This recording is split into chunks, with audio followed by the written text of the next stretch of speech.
اعوذ باللہ من الشیطان الرجیم بسم اللہ الرحمن الرحیم۔ ماہ رمضان برکتوں والا مہینہ ہے اور اس ماہ کی عظمت کا اندازہ اس بات سے لگایا جا سکتا ہے کہ قرآن مقدس کا نزول اسی پاک مہینے میں ہوا۔ رمضان کا پہلا عشرہ رحمت، دوسرا عشرہ مغفرت اور تیسرا عشرہ جہنم کی آگ سے نجات کا ہے۔ جب رمضان المبارک کا چاند نظر آتا تو آپ صلی اللہ تعالی علیہ وآلہ وسلم فرماتے تھے کہ یہ چاند خیر و برکت کا ہے، میں اس ذات پر ایمان رکھتا ہوں جس نے تجھے پیدا فرمایا۔ حضرت جبرائیل علیہ السلام نے دعا کی کہ ہلاک ہو جائے وہ شخص جس کو رمضان کا مہینہ ملے اور وہ اپنی بخشش نہ کروا سکے، جس پر حضرت محمد صلی اللہ تعالی علیہ وآلہ وسلم نے ارشاد فرمایا آمین۔ حضرت جبرائیل علیہ السلام کی یہ دعا اور اس پر حضرت محمد صلی اللہ علیہ وآلہ وسلم کا آمین کہنا، اس دعا سے ہمیں رمضان کی اہمیت کو سمجھ لینا چاہیے۔ روزہ وہ عظیم فریضہ ہے جس کو رب ذوالجلال نے اپنی طرف منسوب فرمایا ہے، اور قیامت کے دن رب تعالیٰ اس کا بدلہ اور اجر بغیر کسی واسطہ کے بذات خود روزہ دار کو عنایت فرمائیں گے۔ خداوند کریم نے اپنے بندوں کے لیے عبادات کے جتنے بھی طریقے بتائے ہیں، ان میں کوئی نہ کوئی حکمت ضرور پوشیدہ ہے۔ نماز خدا کے وصال کا ذریعہ ہے، اس میں بندہ اپنے معبود حقیقی سے گفتگو کرتا ہے۔ اسی طرح روزہ بھی خدا تعالیٰ سے لو لگانے کا ایک ذریعہ ہے۔ حدیث مبارک میں ہے کہ رمضان شہر اللہ، یعنی رمضان اللہ تعالیٰ کا مہینہ ہے، جس سے پتہ چلتا ہے کہ اس مبارک مہینے سے رب ذوالجلال کا خصوصی تعلق ہے، جس کی وجہ سے یہ مبارک مہینہ دوسرے مہینوں سے ممتاز اور جدا ہے۔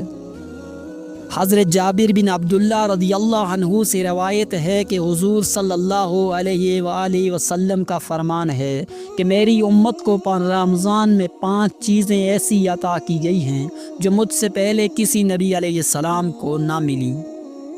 پہلی یہ کہ جب رمضان المبارک کی پہلی رات ہوتی ہے تو اللہ تعالیٰ ان کی طرف رحمت کی نظر فرماتا ہے، اور جس کی طرف اللہ تعالیٰ نظر رحمت فرمائے اسے کبھی بھی عذاب نہ ہوگا۔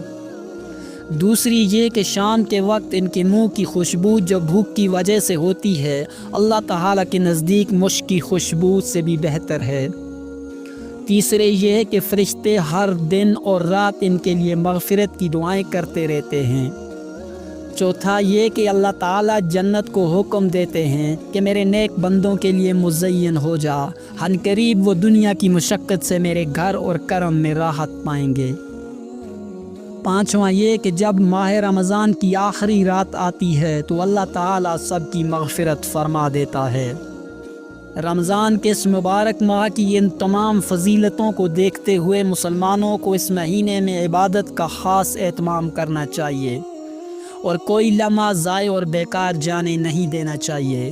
اس ماہ مبارک میں ایسے انداز میں عبادت کو فرض کے طور پر متعین فرما دیا گیا ہے کہ انسان اس عبادت کے ساتھ ساتھ اپنی تمام ضروریات و حوائج میں بھی مصروف رہ سکتا ہے، اور عین اسی خاص طریقہ عبادت میں بھی مشغول ہو سکتا ہے۔